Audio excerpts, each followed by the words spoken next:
ప్రతి ఒక్కరి లైఫ్‌లో 4 ఆపర్చునిటీస్ ఒస్తాయి. లైఫ్ సెటిల్‌మెంట్ అయిపోయే అమౌంట్ ట్రేడింగ్ లేదా ఇన్వెస్టింగ్ నుంచి సంపాదించడానికి, మార్కెట్ నుంచి మనం సంపాదించడానికి, మార్కెట్ మనకి మన మొత్తం లైఫ్ టైమ్‌లో 4 మేజర్ ఆపర్చునిటీస్ అనేది మనకి ఇస్తుంది.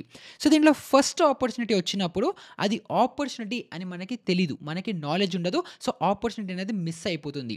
సెకండ్ టైమ్ ఎప్పుడైతే మళ్ళీ అలాంటిదే ఈవెంట్, అలాంటి ఆపర్చునిటీ వస్తుందో, ఇది ఆపర్చునిటీ అని మనం ఐడెంటిఫై చేసుకుంటాం కానీ, మనకంత ధైర్యం చాలదు అంత రిస్క్ తీసుకోవడానికి. సో, చిన్న రిస్క్ తీసుకుంటాము. చిన్నగా మనకి రిటర్న్స్ అనేది వస్తాయి.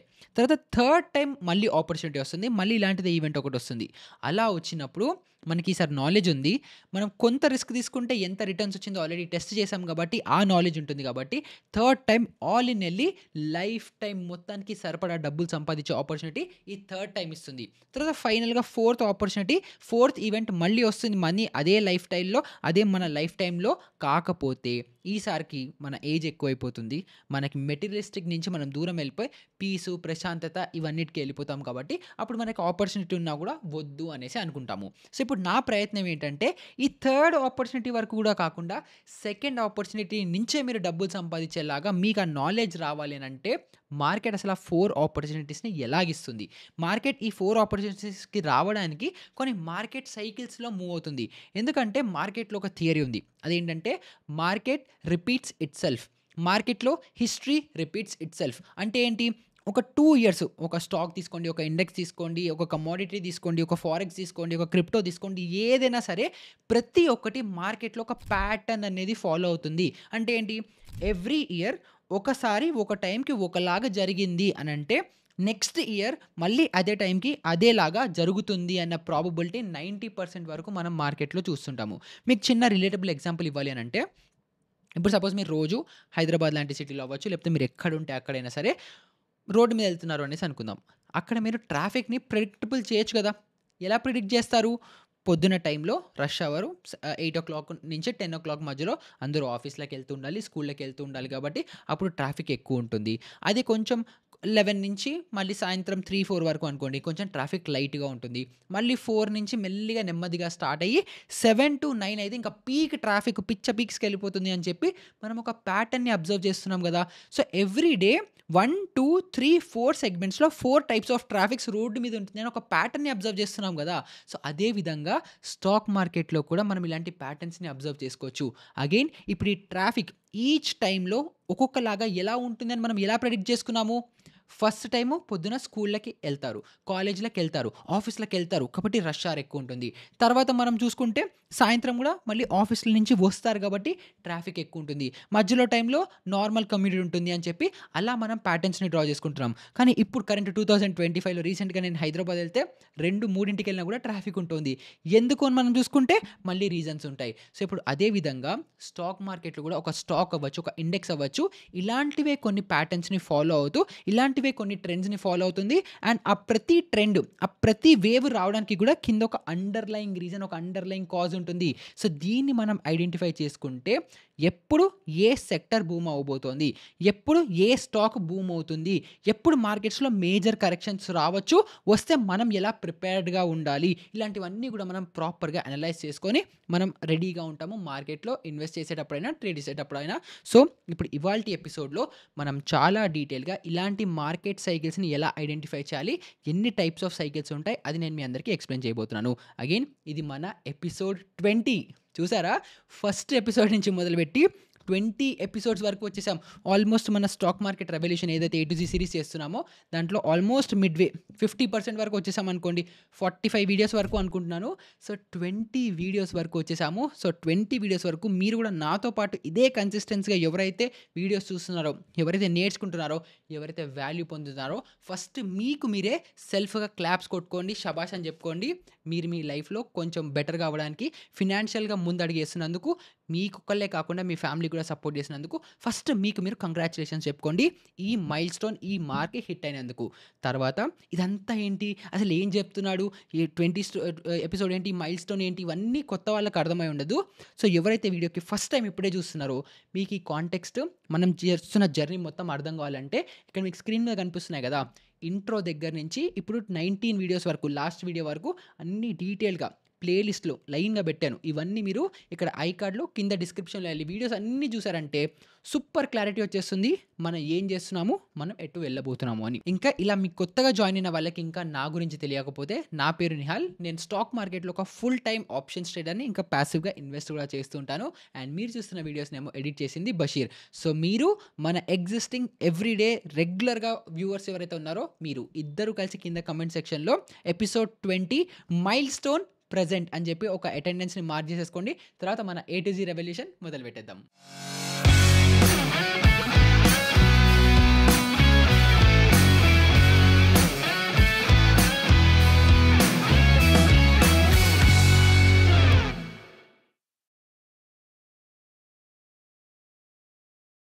మన మార్కెట్స్ అవ్వచ్చు, లేకపోతే గ్లోబల్ మార్కెట్స్ అవ్వచ్చు. ఇవి మేజర్‌గా 5 టైప్స్ ఆఫ్ సైకిల్స్‌లలో మూవ్ అవుతాయి. అందులో కూడా చాలా స్పెసిఫిక్‌గా ఈక్విటీ మార్కెట్స్ గురించి మనం మాట్లాడుకుంటున్నాము. అదే కమోడిటీ అనుకోండి, డిమాండ్ అండ్ సప్లైతో మూవ్ అవుతాయి. ఫారెక్స్ అనుకోండి, గ్లోబల్ ట్రేడ్‌తో అవన్నీ కాదు. మనం చాలా స్పెసిఫిక్‌గా ఈక్విటీ మార్కెట్స్ గురించి మాట్లాడుకుంటున్నాం కాబట్టి, ఈ ఈక్విటీ మార్కెట్స్ అనేవి మేజర్‌గా 5 టైప్స్ ఆఫ్ సైకిల్స్‌లలో మూవ్ అవుతాయి. ఫస్ట్‌ది లాంగ్ టర్మ్ సైకిల్, సెకండ్‌ది షార్ట్ టర్మ్ సైకిల్, థర్డ్‌దేమో సెక్యులర్ సైకిల్, ఫోర్త్‌ది క్రెడిట్ లేకపోతే లిక్విడిటీ సైకిల్ అని చెప్పుకోవచ్చు. ఇంకా ఫైనల్‌గా ఫిఫ్త్ వచ్చేసేమో సీజనాలిటీ సైకిల్. సో ఈ 5 సైకిల్స్ ఏమో మేజర్ ఈక్విటీ మార్కెట్స్ ఎలా మూవ్ అవుతున్నాయని చెప్పి మేజర్ ట్రెండ్స్ అనేవి మనకు చెప్తాయి. కానీ దీనికంటే ముందర మనం ఒక్క స్టెప్ వెనక్కి తీసుకొని ఇంకొక 4 సైకిల్స్ గురించి మనం అర్థం చేసుకోవాలి. లేదా 4 సైకిల్స్ నేర్చుకోవాలి. అదేంటంటే ఒక పర్టిక్యులర్ స్టాక్ లేదా ఒక పర్టిక్యులర్ ఇండెక్స్ ఏదైతే ఈక్విటీలో ఉంటుందో ఆ ఒక్క స్టాక్‌లో కూడా ఎన్ని సైకిల్స్ ఉంటాయి అని చెప్పి కూడా మనం అర్థం చేసుకోవాలి. సో ఇప్పుడు మనం చెప్పుకున్న ఈ 5 సైకిల్స్ ఏమో ఓవరాల్‌గా గ్లోబల్‌గా మార్కెట్స్ అవ్వచ్చు, ఇండియన్ మార్కెట్స్ అవ్వచ్చు, ఈక్విటీ సెగ్మెంట్‌లో ఎలా మూవ్ అవుతాయని చెప్పి 5 సైకిల్స్. కానీ ఒక స్టాక్‌లో కూడా మళ్ళీ 4 సైకిల్స్ ఉంటాయి. సో ఆ 4 సైకిల్స్ ఏంటి అని ఫస్ట్ డిస్కస్ చేసుకుందాం. సో దీంట్లో ఫస్ట్ వచ్చేది ఏంటంటే అక్యుములేషన్ సైకిల్. సో ఇదేంటంటే మీకు చిన్న రిలేటబుల్ ఎగ్జాంపుల్ ఇచ్చుకోవాలి అనంటే, ఇప్పుడు సపోజ్ మీకు ఒక రెస్టారెంట్ బిజినెస్ ఉంది అనేసి అనుకుందాం. సో ఇప్పుడు షాప్ ఓపెన్ అయ్యే కంటే ముందర, మన రెస్టారెంట్ ఓపెన్ అయ్యే కంటే ముందర వీళ్ళందరూ ముందర కొంచెము అన్నీ రెడీ చేసుకుంటారు. కొన్ని హాఫ్ కుక్డ్ పెట్టుకుంటారు. కూరగాయలు ఏదైనా ఉంటే అవి తరిగి పెట్టుకుంటారు. చాప్ చేసి పెట్టుకుంటారు. సాసెస్, మసాలాలు, చట్నీలు ఇవన్నీ రెడీ చేసి పెట్టుకుంటారు. ఒక్కసారి షాప్ ఓపెన్ అవ్వంగానే సేల్స్ అనేవి స్టార్ట్ చేస్తుంటారు కదా! సో ఒక స్టాక్‌లో కూడా ఇలాంటిది ఒక అక్యుములేషన్ జోన్ అనేది ఉంటుంది. సో ఈ అక్యుములేషన్ జోన్‌లో ఏంటంటే ఎక్కువ ఇంట్రెస్ట్ ఉండదు. ఎక్కువ యాక్టివిటీ ఉండదు. ఎవరికీ స్టాక్ గురించి తెలీదు. కానీ ఎవరైతే పెద్దవాళ్ళు పైన కూర్చొని ఉంటారో వాళ్ళు ఏం చేస్తుంటారంటే స్లోగా ఆ స్టాక్‌ని రైట్ వాల్యూలో ఉంది అని చూసుకుంటే ఆ రైట్ వాల్యూ దగ్గర స్టాక్స్‌ని పర్చేస్ చేస్తూ ఉంటారు. స్టాక్ ప్రైస్ ఎక్కడికి మూవ్ అవ్వదు. కానీ డెలివరీ ఆఫ్ ఆ స్టాక్స్‌లో ఒక స్టాక్ తీసుకున్నామనుకుంటే ఆ స్టాక్‌లో డెలివరీ వాల్యూమ్స్ అనేవి పెరుగుతూ ఉంటాయి. ఎందుకంటే చాలామంది దాంట్లో ఇన్వెస్ట్ చేస్తూ ఉంటున్నారు. అండ్ ఆ స్టాక్స్‌ని అక్యుములేట్ చేస్తున్నారు ఒకటే ప్రైస్ పాయింట్‌లో. సో ఒక స్పెసిఫిక్ ప్రైస్ పాయింట్‌లో సపోజ్ 50 నుంచి రూ. 100 మధ్యలో గనక చాలా మంది కొంటున్నారు. డెలివరీ వాల్యూమ్స్ పెరుగుతున్నాయి. కానీ స్టాక్ ప్రైస్ గనక పైకెళ్ళట్లేదు అని అనుకుంటే, ఆ స్టాక్ ఫస్ట్ మనకి అక్యుములేషన్ జోన్‌లో ఉంది అని చెప్పి మనం అర్థం చేసుకోవచ్చు. సో ఇక్కడ మీరు స్క్రీన్ మీద కూడా స్క్రీన్ షాట్ అనేది చూడొచ్చు. ఒక అక్యుములేషన్ జోన్ ఒక స్టాక్‌లో ఎలా కనిపిస్తుంది అని చెప్పి మీరు ఇలాంటి ఒక ప్రైస్ ప్యాటర్న్ గనక మీరు చూస్తున్నారనుకుంటే, మీకు అక్యుములైజేషన్ జోన్ అని చెప్పి మీరు ఐడెంటిఫై చేసుకోవచ్చు. ఇది అగైన్ 5 మినిట్స్‌లోనో 15 మినిట్సో, 1 అవరో ఇలాంటి టైమ్ ఫ్రేమ్‌లలో కాదు. మీరు 1 డే, 1 వీక్ టైమ్ ఫ్రేమ్స్‌లో ఆ చార్ట్ పెట్టుకొని చూస్తూ ఇలాంటి ఒక ప్యాటర్న్ కనిపిస్తుంటే చాలామంది పెద్ద ప్లేయర్స్ అవ్వచ్చు, లేకపోతే డీసెంట్‌గా ఈ స్టాక్ ప్రైస్ ఫ్యూచర్‌లో గ్రో అవుతుంది అన్న పొటెన్షియల్ నమ్మి ఆ బిజినెస్‌లో నమ్మకం ఉన్న వాళ్ళు ఈ స్టాక్‌లో చాలామంది స్టాక్స్‌ని అక్యుములేట్ చేస్తున్నారు. ఒకటే స్పెసిఫిక్ ప్రైస్ పాయింట్‌లో అని చెప్పి ఇలాంటి ప్యాటర్న్‌లో మీరు అబ్జర్వ్ చేసుకోవచ్చు. సో ఈ అక్యుములేషన్ ఫేజ్‌లో ఏంటంటే స్టాక్ కన్సాలిడేట్ అవుతూ ఉంటుంది. ఎక్కడికి ప్రైస్ పాయింట్ అనేది మూవ్ అవ్వదు. సో అందరూ జస్ట్ కొంటున్నారు అంతే. తర్వాత సెకండ్ సైకిల్ స్టార్ట్ అవుతుంది అదే స్టాక్‌లో.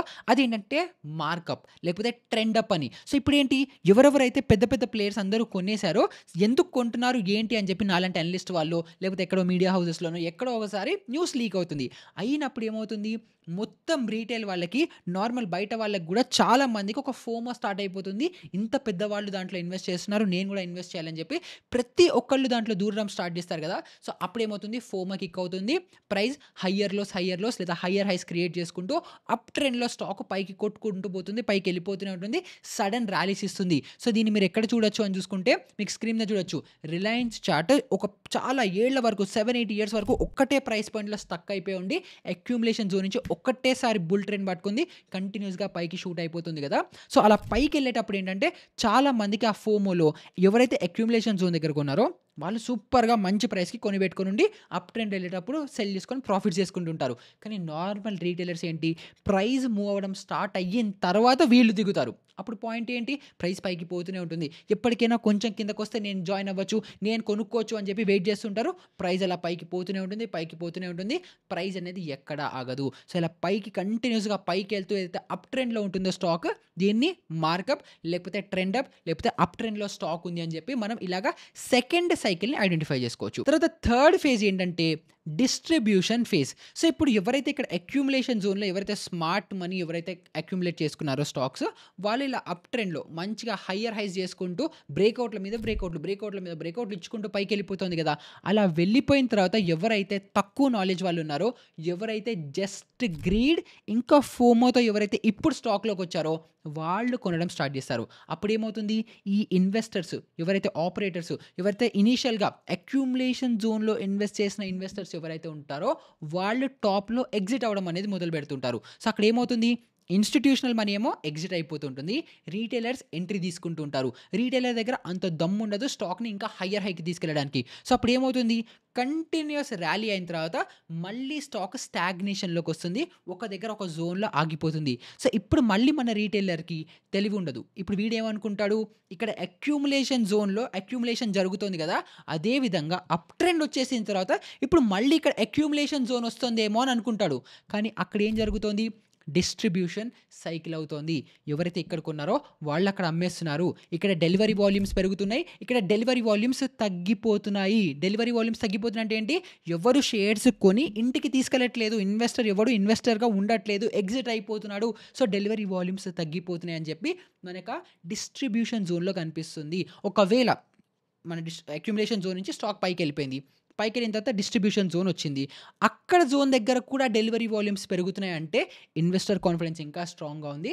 అక్కడ కూడా మళ్ళీ పర్చేస్ చేస్తున్నారని చెప్పి అప్పుడు దాన్ని అక్యుములేషన్ జోన్‌గా అనుకోవచ్చు. కాకపోతే మన రిటైలర్స్ ఈ డెలివరీ పర్సెంటేజ్, డెలివరీ వాల్యూమ్స్ చూడరు కాబట్టి డిస్ట్రిబ్యూషన్ జోన్‌ని అక్యుములేషన్ జోన్ అనుకుంటారు.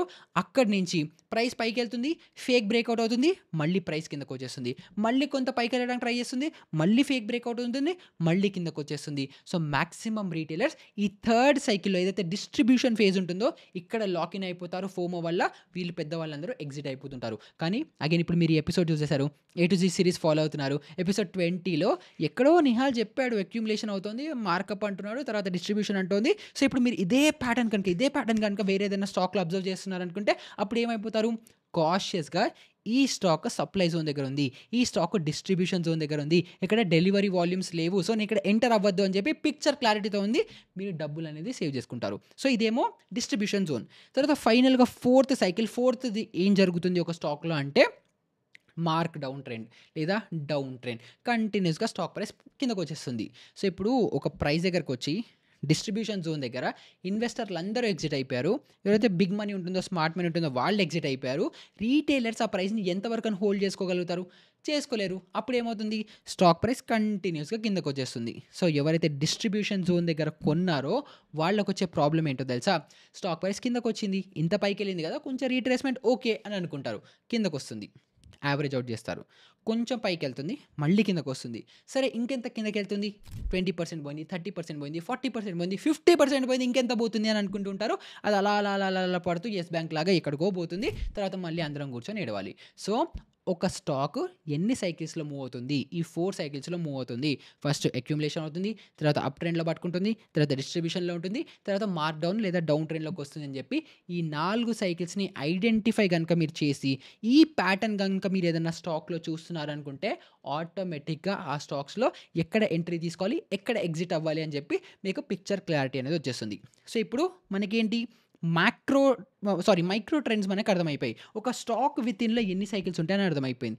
ఇప్పుడు మనం దీన్ని మ్యాక్రో ట్రెండ్స్‌తో మ్యాచ్ జేసుకోవాలి. ఈ మ్యాక్రో ట్రెండ్స్ ఏంటి? ఇందాక 5 చెప్పాను గదా! ఫస్ట్ ఏంటి? లాంగ్ టర్మ్, షార్ట్ టర్మ్, తర్వాత సెక్యులర్, తర్వాత క్రెడిట్ ఆర్ లిక్విడిటీ, ఫైనల్‌గా మనకి సీజనాలిటీ ట్రేడ్స్. సో, ఇప్పుడు ఈ 5 సైకిల్స్‌లో మనం ఒక సైకిల్‌లో ఒకటి అర్థమైన తర్వాత మనం ఈ మైక్రో ట్రెండ్స్‌ని కూడా కంబైన్ చేసుకొని రెండిటిని కలిపి ఇన్వెస్టర్‌గా మారితే సూపర్ బంపర్ ప్రాఫిట్స్ మనం చేసుకోవచ్చు. సో, ఇప్పుడు మనము మన మేజర్ ట్రెండ్స్ ఏవైతే ఉంటాయో అవి అర్థం చేసుకోవడానికి ట్రై చేద్దాం. దీంట్లో ఫస్ట్‌ది షార్ట్ టర్మ్ ట్రెండ్స్. సో, ఇవేంటంటే ఒక చిన్న న్యూస్ అవ్వచ్చు, లేకపోతే ఏదైనా ఈవెంట్ అవ్వచ్చు. దీనివల్ల స్టాక్ ప్రైస్ అనాలిసిస్ అనేవి ఎక్కువ మూవ్ అవుతూ ఉంటాయి. సపోజ్ ఒక కంపెనీ సీఈఓ అవ్వచ్చు, లేకపోతే ఒక ఫేమస్ పర్సనాలిటీ అవ్వచ్చు, లేకపోతే ట్రంప్ లాంటి వాళ్ళు అవ్వచ్చు. ఇలాంటి వాళ్ళు వచ్చి ఒక స్పెసిఫిక్ సెక్టర్ మీదో, ఒక స్పెసిఫిక్ స్టాక్ మీదో ఏదో ఒక న్యూస్ స్టార్ట్ అయింది.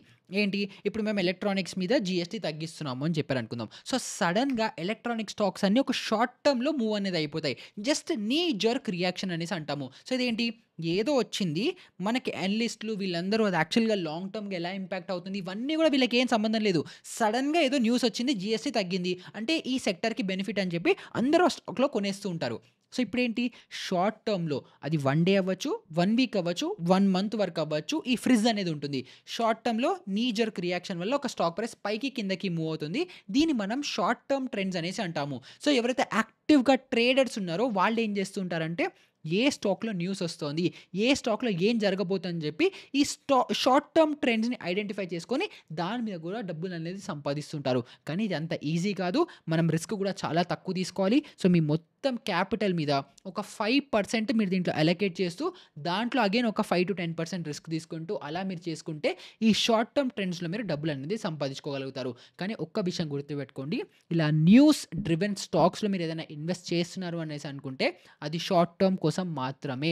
1 వీక్ నుంచి 1 మంత్ వరకే హోల్డ్ చేస్తారు. ప్రాపర్ స్ట్రిక్ట్ స్టాప్ లాస్ కూడా మెయింటైన్ చేస్తారన్న క్లారిటీ ఆ మైండ్ సెట్‌తో మీరు ఉండాలి. దాన్ని యావరేజ్ అవుట్ చేసుకుంటూ ట్రేడర్‌గా జాయిన్ అయిన తర్వాత ఇన్వెస్టర్‌గా మారతామన్న మైండ్ సెట్‌తో ఈ షార్ట్ టర్మ్ ట్రెండ్స్‌లో ఎప్పుడూ దిగకూడదు. తర్వాత సెకండ్ సైకిల్ వచ్చేసి లాంగ్ టర్మ్ సైకిల్ లేదా దీన్ని మిడ్ టర్మ్ సైకిల్ లేకపోతే స్వింగ్ సైకిల్ లేకపోతే మార్కెట్‌లో బిజినెస్ సైకిల్స్‌లో కూడా మనం దీన్ని అకౌంట్ అనేది చేసుకోవచ్చు. సో దీంట్లో ఏంటంటే ఇప్పుడు మనం షార్ట్ టర్మ్‌లో ఏమనుకున్నాము ఒక స్పెసిఫిక్ స్టాక్‌లో ఒక స్పెసిఫిక్ న్యూస్ వల్ల ట్రిగ్గర్ అయ్యి స్టాక్ పైకి కిందకి అవుతుందనేసి అనుకున్నాం గదా! సో ఇప్పుడు దీంట్లో ఏంటంటే దీంట్లో కూడా కొంచెం న్యూస్ డ్రివెన్ అనుకోవచ్చు. కాకపోతే దీంట్లో చాలా అనాలిసిస్ అనేది ఉంటుంది. ఎందుకంటే ఇందులో కార్పొరేట్ ఈవెంట్స్ అవ్వచ్చు, లేకపోతే కార్పొరేట్ రిజల్ట్స్ అవ్వచ్చు, లేకపోతే Q1, Q2, Q3, Q4 results అవ్వచ్చు, యాన్యుయల్ రిపోర్ట్స్ అవ్వచ్చు. ఇలాంటివి ఎప్పుడైతే పబ్లిష్ అవుతాయో అలాంటప్పుడు కూడా ఎవరైతే ఇన్వెస్టర్స్ ఉంటారో వాళ్ళు ఈ రిపోర్ట్స్ అన్నీ స్టడీ చేస్తారు. Q1, Q2లో ప్రాఫిటబుల్‌గా ఉంది కంపెనీ. Q3లో డిప్ అయింది. Q4లో మళ్ళీ పెరుగుతుందా? తగ్గిపోతుందా? అని అనాలిసిస్ చేసుకొని నెక్స్ట్ 3-4 మంత్స్‌కి 5-6 మంత్స్‌కి గనుక ఇన్వెస్టర్స్ పొజిషన్స్ తీసుకుంటుంటే దీన్ని మనం ఈ మిడ్ సైకిల్స్ అవ్వచ్చు, లేకపోతే బిజినెస్ సైకిల్స్‌లో అవ్వచ్చు, లేదా కొంచెం లాంగ్ టర్మ్ సైకిల్స్‌లో అయినా మనం కన్సిడర్ చేసుకొని ఎంట్రీస్ ఆర్ ఎగ్జిట్స్ అనేవి ప్లాన్ చేసుకుంటుంటారు. సో ఇప్పుడు దీంట్లో ఎలా జరుగుతుంది? మీకు ఒక సింపుల్ ఎగ్జాంపుల్ ఇవ్వాలి అనంటే ఇప్పుడు లలిత జ్యువెలర్స్ లాంటి ఎగ్జాంపుల్ తీసుకుందాం. సో దీంట్లో ఏమవుతుంది? Q1లో ఏప్రిల్, మే, జూన్ ఉంది గదా! ఎక్కువ బిజినెస్ ఎక్కువ నడవదు అనేసి అనుకుందాం ఫర్ ఎగ్జాంపుల్. తర్వాత జులై, ఆగస్ట్, సెప్టెంబర్ ఇప్పుడు గూడా ఎక్కువ బిజినెస్ జరగట్లేదు. సో Q1 అండ్ Q2 కొంచెం నార్మల్ గ్రోత్ ఉంది అనుకుందాం. Q3 ఏంటి? Festival season. అప్పుడు అక్టోబర్, నవంబర్, డిసెంబర్ పెళ్ళిళ్ళ సీజను, దివాళీ వస్తుంది, దసరాలొస్తాయి. ఇలాంటివన్నీ ఫెస్టివల్ సీజన్ వల్ల ఏమవుతుంది? గోల్డ్ సేల్స్ అనేవి చాలా పెరిగిపోతాయి. సో Q3లో ఆటోమేటిక్‌గా సేల్స్ పెరిగిపోతాయి. Q3 రిజల్ట్స్ ఏవైతే ఉంటాయో ప్రాఫిట్ అవ్వచ్చు, వాల్యూమ్స్ అవ్వచ్చు, రెవెన్యూ అవ్వచ్చు అన్నీ గ్రో అయిపోతాయి. దాన్ని కొంచెం Q4 వరకు కూడా ఎక్స్‌టెండ్ చేస్తుంటారు. సో ఇప్పుడు ఎప్పుడైతే Q1లో లేకపోతే Q2లో వీళ్ళు రిజల్ట్స్ బాలేదు అని పోస్ట్ చేస్తారో అప్పుడు నార్మల్ వాళ్ళందరూ జనాలు ఏమనుకుంటారు? కంపెనీ నడవట్లేదు, కంపెనీ సరిగ్గా నడవదు అని చెప్పుకొని వీళ్ళు ఎగ్జిట్ అవ్వడం కానీ చూస్తారు. కానీ ఎవరైతే ఇప్పుడు మీరు ఈ వీడియో చూస్తున్నారో మీకు నాలెడ్జ్ వచ్చేసింది. మీరేంటి ఇది జస్ట్ సీజనల్‌గా మూవ్ అవుతుంది. ఇది మళ్ళీ స్టాక్ ఎప్పుడప్పుడు మళ్ళీ బ్యాక్ టు ట్రాక్ వచ్చినప్పుడు మనం ప్రాఫిటబుల్ చేసుకోవచ్చు కాబట్టి Q1లో ప్రైస్ పడినప్పుడు మనం బెటర్ టు యావరేజ్ అవుట్ మన స్టాక్స్ అందులో హోల్డింగ్స్ ఉంటాయని చెప్పి అలా యావరేజ్ అవుట్ చేసుకుంటూ లేకపోతే అప్పుడు ఫ్రెష్‌గా ఎంట్రీ తీసుకోవడానికి ఇలా మిడ్ టర్మ్ సైకిల్స్ అవ్వచ్చు, లాంగ్ టర్మ్ సైకిల్స్ అవ్వచ్చు, బిజినెస్ సైకిల్స్‌తో మనం అనలైజ్ చేసుకొని ఎంట్రీస్ అండ్ ఎగ్జిట్స్ కూడా మనం డెఫినిట్‌గా ప్లాన్ అనేది చేసుకోవచ్చు. తర్వాత థర్డ్ మార్కెట్ సైకిల్ వచ్చేసి సెక్యులర్ ట్రెండ్స్. సో ఇవేంటంటే ఒక ఫ్యాషన్ లాగా, ఒక ఫ్రెంజీ లాగా, ఒక వేవ్ లాగా వస్తాయి. కంటిన్యూస్‌గా 1, 2, 3 ఇయర్స్ కంటిన్యూస్‌గా ఒక వేవ్ లాగా మొత్తం అసలు హడావుడి చేసేస్తాయి. స్టాక్స్ ఎక్కడ పడితే అక్కడికి వెళ్ళిపోతూ ఉంటాయి. తర్వాత అవి ఎక్కడికి మూవ్ అవ్వకుండా గ్రాడ్యువల్ గ్రోత్ అనేది ఉంటాయి. ఫర్ ఎగ్జాంపుల్ ఇప్పుడు కోవిడ్ లాంటి సిట్యుయేషన్ అయినప్పుడు అన్ని ఫార్మా స్టాక్స్ పైకి షూట్ అయిపోయాయి. ఆక్సిజన్ అని పేరు ఉంటే చాలు స్టాక్ పెరిగిపోయింది. O2 అని ఉంటే చాలు స్టాక్ ప్రైస్ పెరిగిపోయింది. సో ఇలాగా అప్పుడు మీకు తెలుసో తెలీదో ఈ స్టోరీ ఆల్మోస్ట్ O2 అనేదో ఆక్సిజన్ బ్యాంక్ ఉండి ఆక్సిజన్ బ్యాంక్ స్టాక్‌ని కూడా వీళ్ళందరూ రిటైలర్స్ పైకి లేపేశారు. అది అలాగా ఒక 1-2 ఇయర్స్ నడిచింది. సో అలాగా ఎప్పుడైతే మార్కెట్‌లో ఒక కొత్త ఫ్రెష్ ట్రెండ్ వస్తుందో ఆ ట్రెండ్‌ని పట్టుకొని ఆ స్టాక్స్ అన్నీ పైకి ఎగిరిపోతూ ఉంటాయి. సో ఇప్పుడేంటి ఏఐ ట్రెండ్ నడుస్తోంది. ఈవీ సెక్టర్ ట్రెండ్ నడుస్తోంది. రేపు పొద్దున ఇంకోటి ఏదో రావచ్చు. రేపు పొద్దున రోబోటిక్స్ ట్రెండ్ రావచ్చు. అలా ఎప్పుడు ఏ ట్రెండ్ వస్తుందో ఆ ట్రెండ్ ఒక 5-6 మంత్స్ అవ్వచ్చు, లేకపోతే 1 ఇయర్ అవ్వచ్చు, 2 ఇయర్స్ అవ్వచ్చు, 3 ఇయర్స్ అవ్వచ్చు. ఒక ట్రెండ్‌లో ఉన్నప్పుడు ఆ స్టాక్స్ అన్నీ పైకెళ్ళిపోతూ ఉంటాయి. ఇవన్నీ ఏంటి మనకి ఈ సెక్యులర్ ట్రెండ్స్‌లో వస్తుంటాయి. సో మీరు గనుక కంటిన్యూస్‌గా అప్‌డేటెడ్‌గా ఉన్నారు, రిసర్చ్ చేస్తున్నారు, ఎప్పుడు ఏం నడుస్తుంది మార్కెట్‌లో అని చెప్పి అవేర్ ఉన్నారు అనుకుంటే ఈ సెక్యులర్ ట్రెండ్స్‌ని ఐడెంటిఫై చేసుకుంటే కూడా చాలా పెద్ద మొత్తంలో డబ్బులనేది సంపాదించుకోవచ్చు. ఇప్పుడు రీసెంట్‌గా ఆపరేషన్ సింధూర్ జరిగింది. అలాంటి జరిగినప్పుడు డిఫెన్స్ స్టాక్స్ కంటిన్యూస్‌గా ర్యాలీ అయిపోతూనే ఉన్నాయి. కంటిన్యూస్‌గా ఎంత ర్యాలీ అవుతున్నాయో అంత ర్యాలీ అయ్యాయి. తర్వాత ఏఐ బూమ్ వచ్చిందనుకోండి. ఏఐ స్టాక్స్ ఎక్కువ లిస్టెడ్ అవ్వడం స్టార్ట్ చేస్తే అవి బూమ్ అవుతాయి. ఈవీ సెక్టర్ స్టాక్స్ బూమ్ అయిపోయాయి. సోలార్ ప్యానెల్స్ ఏవైతే స్టాక్స్‌లో సోలార్ ప్యానెల్స్ మ్యానుఫ్యాక్చర్ చేస్తుంటాయో, వాటికి ఎక్విప్‌మెంట్స్ ఇస్తూ ఉంటారో, లాజిస్టికల్ ఉన్నాయో, మొత్తం సోలార్ సెగ్మెంట్లు ఏవైతే ఉన్నాయో అవన్నీ ఒక టైంలో మంచి బూమ్ ఇచ్చాయి. ఇప్పుడు అగైన్ గ్రోత్ ఉంది. బట్ స్టాగ్నేషన్ లాగా వస్తుంది. సో ఇలాగా ఏ ట్రెండ్ పుంజుకుంటోంది, ఏ ట్రెండ్ రాబోతుంది అని చెప్పి మీరు అర్థం చేసుకుంటే అలాంటి సెక్టర్‌లో, అలాంటి స్టాక్స్‌లో కూడా మీరు ఇన్వెస్ట్ చేసుకుంటే ఇలా లాంగ్ టర్మ్‌లో మంచి ప్రాఫిట్ అనేది సంపాదించుకోగలుగుతారు. ఇందులో కూడా నా అడ్వైజ్ ఏంటంటే మీరు యాస్ ఎ బిగినర్‌గా మీకు అనాలిసిస్ రాకపోతే సెక్టర్ మీకు నమ్మకం ఉంది. ఐటీ సెక్టర్ బూమ్ అవుతుంది. ఏఐ సెక్టర్ బూమ్ అవుతుంది. లేకపోతే మన ఎలక్ట్రిక్ సెగ్మెంట్ బూమ్ అవుతుంది. ఇలాంటివి ఉన్నప్పుడు ఇలాంటికి రిలేటెడ్ ఉండే మ్యూచువల్ ఫండ్స్ అవ్వచ్చు, స్టాక్ బాస్కెట్స్‌లో గనుక మీరు ఇన్వెస్ట్‌మెంట్స్ చేసుకుంటే అప్పుడు మీరు ఈ సెక్యులర్ ట్రెండ్స్‌లో బెటర్‌గా బెనిఫిట్ అనేది పొందగలుగుతారు. తర్వాత ఫోర్త్‌దొచ్చేసి క్రెడిట్ లేకపోతే లిక్విడిటీ సైకిల్స్ అనేసి అంటాం. సో ఇవేంటంటే ఆర్‌బీఐ ఏదన్నా ఇంట్రెస్ట్ కట్‌ని అనౌన్స్ చేసింది. ఇప్పుడు మార్కెట్‌లో మనం ఇంట్రెస్ట్‌ని తగ్గిస్తున్నాము అని అనౌన్స్ చేసింది అనుకుందాం. రీసెంట్‌గా 5-6 బేసిస్ పాయింట్స్‌లో ఏదో ఇంట్రెస్ట్ రేట్ కట్ అనేది చేసింది. సో ఇలాంటి జరిగినప్పుడు ఏమవుతుందంటే మన ఎకానమీలో ఓవరాల్‌గా లిక్విడిటీ అనేది పెరుగుతుంది. ఓవరాల్‌గా జనాలందరికీ ఇన్ హ్యాండ్ డబ్బులు ఎక్కువ మిగులుతాయి. ఎందుకు? వీళ్ళు హోమ్ లోన్ తీసుకోవచ్చు, కార్ లోన్ తీసుకోవచ్చు. ఏవైతే లోన్స్ తీసుకుంటారో దాని మీద ఇంట్రెస్ట్ తక్కువ పే చేస్తారు. సో ఇంట్రెస్ట్ తక్కువ పే చేస్తుంటే మనం ఈఎంఐ తక్కువ అవుతుంది. ఈఎంఐ తక్కువైతే చేతిలో డబ్బులు ఎక్కువ పెరుగుతాయి. చేతిలో డబ్బులు ఎక్కువ పెరిగినప్పుడు ఏం చేస్తుంటాం? సినిమాలకెళ్తామా, షికార్లకెళ్తామా, టర్మ్ ఇన్స్యూరెన్స్‌లు తీసుకుంటామా, సేవింగ్స్ చేసుకుంటామా, ఎస్ఐపి చేస్తామా, ఏదో ఒకటి చేసి మనీ అయితే స్పెండ్ చేస్తాం కదా! ఉట్టిగా ఎక్కడో అక్కడ జస్ట్ బ్యాంక్ అకౌంట్‌లో అయితే దాచిపెట్టాం కదా! అలా పెట్టినా కూడా బ్యాంకింగ్ స్టాక్స్ పెరుగుతాయి. బట్ వాటెవర్ ఏదైనా సరే జనాలకి చేతిలో డబ్బులు ఎక్కువ మిగులుతుంటే ఏమవుతుంది? మార్కెట్‌లో ఎక్కడో అక్కడ ఏదో ఒక సెక్టర్‌లో ఏదో ఒక స్టాక్‌లో మూవ్‌మెంట్ అనేది వస్తుంది. సో ఈ క్రెడిట్ సైకిల్స్‌ని కూడా మీరు కంటిన్యూయస్‌గా కాలిక్యులేట్ చేసుకుంటూ దాన్ని ఫాలో అవుతున్నారు. ఆర్‌బీఐ నెక్స్ట్ 1 ఇయర్‌లో కంటిన్యూయస్‌గా వాళ్ళు ముందరే చెప్తారు. నేను నెక్స్ట్ 1 ఇయర్‌లో ఇంత ఇంట్రెస్ట్ రేట్ కట్ చేస్తున్నాను. లేకపోతే ఇన్‌ఫ్లేషన్ పెరుగుతోంది. నేను ఈ టైమ్ పీరియడ్‌లో ఇలా ఇంట్రెస్ట్ రేట్ పెంచుకుంటూ పోతానని చెప్పి ఇలా క్రెడిట్ సైకిల్స్‌ని కూడా ఆర్‌బీఐ మీకు ఇండికేషన్స్ అనేవి ఇస్తుంది. సో ఎప్పుడైతే మీరు ఇవి ఫాలో అవుతూ ఉంటారో మార్కెట్ ఆ టైంలో పెరుగుతుందా? తగ్గిపోతుందా? మీరు ముందరే అనలైజ్ చేసుకోవచ్చు. నెక్స్ట్ 1 ఇయర్ పాటు ఆర్‌బీఐ కంటిన్యూయస్‌గా ఇంట్రెస్ట్ కట్స్ చేస్తుంది అని అనౌన్స్ చేశారనుకుంటే నెక్స్ట్ 1 ఇయర్ బుల్ ట్రెండే. లేదు next 1-2 years RBI interest rates పెంచుతున్నాం అనేసి అనుకున్నాం అనుకోండి. మార్కెట్‌లో ఏం జరిగినప్పటికీ ఇండివిడ్యువల్ స్టాక్స్ పెరుగుతాయా, తగ్గుతాయా పక్కన పెడితే బ్రాడ్ మార్కెట్‌లో ఏం జరుగుతుంది?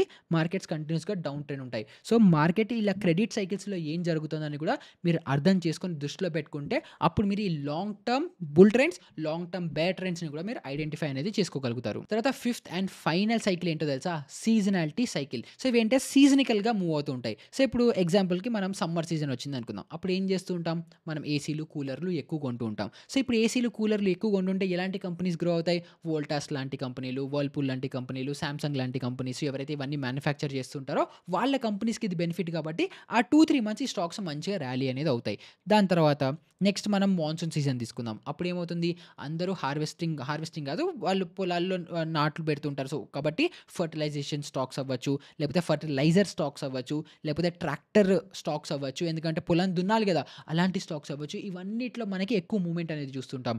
తర్వాత స్లోగా కొంచెం వింటర్ వస్తుంది అనేసి అనుకుందాం. సో అప్పుడేంటి? Garment stocks. ఎందుకంటే వింటర్‌తో పాటు ఫెస్టివల్ సీజన్ కూడా తోడవుతుంది. అప్పుడు గోల్డు, ఫ్యాషను, గార్మెంట్ స్టాక్స్ ఇలాంటివన్నీ ఎక్కువ బూమ్ అవుతూ ఉంటాయి. సో ఏ సెక్టర్‌లో, ఏ సెగ్మెంట్‌లో, ఏ సీజన్‌లో ఎలాంటి కంపెనీస్‌కి బెనిఫిట్ అవుతాయని అర్థం చేసుకొని ఆ 2-3 మంత్స్ కోసం మిడ్ టర్మ్ సైకిల్స్ లాగే స్వింగ్ ట్రేడింగ్ ఆపర్చునిటీస్ కూడా మనం ఈ స్టాక్స్‌లో మనం ఐడెంటిఫై చేసుకొని అలా ఇన్వెస్టింగ్ అండ్ ట్రేడింగ్ చేసుకునే ఆప్షన్స్ కూడా మనకి ఇలా ఈ 5 సైకిల్స్ మనకి ఇస్తాయి. సో ఇప్పుడు మీకు ఈ నాలెడ్జ్ మొత్తం ఉండి మార్కెట్ ఎన్ని సైకిల్స్‌లో ఎలా మూవ్ అవుతుందని పిక్చర్ క్లారిటీ గనుక ఉందనుకోండి. అప్పుడేంటి మిమ్మల్ని సపోజ్ ఇప్పుడు వింటర్ సీజన్ నడుస్తుంది. ఇప్పుడు వింటర్ సీజన్‌లో వోల్టాస్‌లో పెట్టుబడి పెట్టమంటే మీరు పెడతారా? ఇప్పుడు వింటర్ సీజన్ ఏసీలు ఎవడు కొంటారని చెప్పి మీరే చెప్పి ఆ స్టాక్ నుంచి దూరంగా ఉంటారు. ఆ నాలెడ్జ్, ఆ అవేర్‌నెస్ మీకు రావడం కోసం ఈ మార్కెట్ సైకిల్స్‌ని స్టడీ చేయడం, మార్కెట్ సైకిల్స్‌ని అర్థం అర్థం చేసుకోవడం మీకు చాలా ఇంపార్టెంట్. ఒకవేళ మీరు ఇంట్రాడే ట్రేడర్ అయినప్పటికీ కూడా 5 minute cycles, 15 minute cycles, 1 day cycles, 1 week cycles, 1 month cycles ఇలా రకరకాల సైకిల్స్ ఉంటాయి. సో, దీన్ని మీరు ఎంత అబ్జర్వ్ చేస్తే మీరంత బెటర్ అనేది అవ్వగలుగుతారు. సో, చిన్న హోంవర్క్ మీకు ఇస్తాను. అదేంటంటే నిఫ్టీ చార్ట్ ఓపెన్ చేయండి. ఎవ్రీ 2 ఇయర్స్‌కి మార్కెట్ ఏం చేస్తుందో నాకు కింద కామెంట్స్‌లో చెప్పాలి. అగైన్ మళ్ళీ చెప్తున్నాను. హోంవర్క్ ఏంటంటే ఫస్ట్ నిఫ్టీ చార్ట్‌ని ఓపెన్ చేయండి. నిఫ్టీ 50 చార్ట్ ఓపెన్ చేసి ఎవ్రీ 2 ఇయర్స్‌కి ఇప్పుడు 2025 నడుస్తుంది కదా! 24 నుంచి ఈవెన్ నంబర్స్ తీసుకోండి. 2000 నుంచి 2లో ఏమైంది, 4లో ఏమైంది, 6లో 8, 10, 12, 14, 16, 18, 20, 22, 24లో ఎవ్రీ 2 ఇయర్స్‌కి మార్కెట్‌లో ఆ 2 ఇయర్స్ సైకిల్‌లో ఏం జరుగుతోందో ఐడెంటిఫై చేసుకొని నాకు కింద కామెంట్స్‌లో చెప్పండి. సో, ఇప్పుడు ఎప్పుడైతే ఇది ఐడెంటిఫై చేస్తారో నెక్స్ట్ 2 ఇయర్స్‌లో మార్కెట్ పెరుగుతుందా? మార్కెట్ పడుతుందా? ఎక్కడ ఎంత పెరుగుతుంది? ఎక్కడ ఎంత పడొచ్చో నేను కాదు మీరే చెప్తారు. సో, ఇలా ఎప్పుడైతే అనలైజ్ చేసుకుంటారో దీంట్లోనే ఈ 2 ఇయర్ సైకిల్‌లోనే మళ్ళీ 4 ఇయర్ సైకిల్ ఉంటుంది. 5 సైకిల్ ఉంటుంది. 10 సైకిల్ ఉంటుంది. 15 ఇయర్ సైకిల్ ఉంటుంది. అవి ఎప్పుడైతే అర్థం చేసుకుంటారో నేను మీకు వీడియో స్టార్టింగ్‌లో చెప్పాను కదా! మేజర్ 4 ఆపర్చునిటీస్ అని. సో, 2008 క్రాష్ అవ్వచ్చు. 2019 కోవిడ్ క్రాష్ అవ్వచ్చు. ఇలాంటి క్రాష్‌లు మనకి ఎప్పుడు రావచ్చు అని చెప్పి నేను కాదు మీరే ప్రెడిక్ట్ చేసుకొని మీరే చెప్పగలుగుతారు. సో, ఆ స్టేజ్‌కి రావాలంటే మీకు మార్కెట్ సైకిల్స్ అనేది అర్థమై ఉండాలి. సో, ఈ మార్కెట్ సైకిల్స్‌ని మీరు అర్థం చేసుకున్న తర్వాత మీరు కొన్ని కామన్ పాయింట్స్ గుర్తుపెట్టుకోవాలి. సో, దాంట్లో ఫస్ట్ ఏంటంటే మార్కెట్ సైకిల్స్ ఎగ్జాక్ట్‌గా పాయింట్ టు పాయింట్ నడవవు. సో, ఇప్పుడు సపోజ్ ఎగ్జాంపుల్‌కి సెప్టెంబర్ నుంచి డిసెంబర్ వరకు పెళ్లి సీజన్ అనుకుంటే మేబీ సెప్టెంబర్ కంటే ఒక 15-20 డేస్ ముందర నుంచే మార్కెట్‌లో అప్ ట్రెండ్ స్టార్ట్ అవ్వచ్చు. అండ్ మనం డిసెంబర్ వరకు అనుకుంటే డిసెంబర్ కంటే ఒక 1-2 వీక్స్ ముందరే సైకిల్ ఎండ్ కూడా అయిపోవచ్చు. సో, ఫిక్స్డ్‌గా ఫస్ట్ నుంచి 30th వరకు ఇలాగే మూవ్ అవుతుంది అని ఏముండదు. ఒక 5 రోజులు అటు, 5 రోజులు ఇటు, అటు బఫర్ అవ్వచ్చు. ఒకవేళ మీరు లాంగ్ టర్మ్ సైకిల్స్‌తో తీసుకుంటున్నారనుకుంటే ఒకవేళ 6 మంత్స్, 1 ఇయర్ అనుకుంటే ఒక 1 మంత్ అటు ఇటుగా కూడా సైకిల్స్ అనేవి చేంజ్ అవ్వచ్చు. ఇయర్లీ టైమ్ ఫ్రేమ్‌లో తీసుకుంటున్నారనుకుంటే 6 మంత్స్ టు 1 ఇయర్ వరకు కూడా చేంజెస్ అనేది రావచ్చు. కానీ ప్యాటర్న్ మాత్రం మారదు. తర్వాత సెకండ్ ఏంటంటే మన సెక్యులర్ ట్రెండ్స్‌లో అవ్వచ్చు, మిడ్ టర్మ్ సైకిల్స్‌లో అవ్వచ్చు, సీజనాలిటీ ట్రెండ్స్‌లో అవ్వచ్చు. ఎప్పుడు మంచిగా ట్రెండ్ నడుస్తుంది. ఇప్పుడు అన్నీ ఇలాంటి stocks electronic stocks, gold stocks ఇలాంటివి బూమ్ అవుతాయని చెప్పి మీరు ఫండమెంటల్‌గా స్ట్రాంగ్ లేని కంపెనీస్‌లో ఇన్వెస్ట్ చేసినప్పటికీ కూడా ఆ స్టాక్స్ పెర్ఫార్మ్ చేయవు. సో, మనం ఓవరాల్ మార్కెట్ దానికి రెడీ ఉన్నప్పటికీ కూడా దానికి ఫేవరబుల్‌గా ఉన్నప్పటికీ కూడా స్టాక్ కూడా ఫండమెంటల్‌గా స్ట్రాంగ్ ఉండాలి. అగైన్ డోంట్ వరీ మనం నెక్స్ట్ ఎఫ్ఎన్ఓ సీరీస్ స్టార్ట్ చేయబోతున్నాము. ఒక 1-2 ఎపిసోడ్స్‌లో. అది మొత్తం అయిపోయిన తర్వాత ఒక స్టాక్‌ని ఫండమెంటల్‌గా ఎలా అనాలిసిస్ చేయాలో కూడా నేను మీ అందరికి ఇస్తాను. సో, ఈ వీడియోలో మీకు ఇంకా ఎలాంటి డౌట్స్ ఉన్నా కూడా అడగడం మర్చిపోకండి. అండ్ మన డిస్క్రిప్షన్‌లో టెలిగ్రామ్ గ్రూప్ లింక్ ఉంటుంది. దాంట్లో కూడా జాయిన్ అవ్వడం అస్సలు మర్చిపోకండి. మీకు ఎలాంటి డౌట్స్ ఏదైనా ఉంటే అక్కడ పెయిడ్ టిప్స్, పెయిడ్ కాల్స్ ఇలాంటివి ఎలాంటివి ఉండవు కాబట్టి హ్యాపీగా లెర్నింగ్ కోసం మీరు టెలిగ్రామ్ గ్రూప్ కూడా జాయిన్ అయిపోవచ్చు. అండ్ ఇప్పటివరకు మన ఛానల్‌ని ఇంకా సబ్స్క్రైబ్ గనుక చేసుకోకపోతే వెంటనే సబ్స్క్రైబ్ బటన్ నొక్కండి. మనం 100Kకి చాలా దగ్గరలో ఉన్నాము. సో, మీరు ఎంత ఫాస్ట్‌గా 100K చేస్తే నాకు నా టీమ్‌కి అంత మోటివేషన్ వస్తుంది. అండ్ అగైన్ నేను మీకు చెప్పిన ఆ 2 సర్ప్రైజెస్ కూడా మీకోసం నేను అనౌన్స్ అనేది చేస్తాను. సో, వీడియో వాల్యుబుల్ కనిపిస్తే లైక్ కూడా చేయడం మర్చిపోకండి. నెక్స్ట్ ఎపిసోడ్ 21లో కలుసుకుందాం. అప్పటి వరకు గుడ్ బై.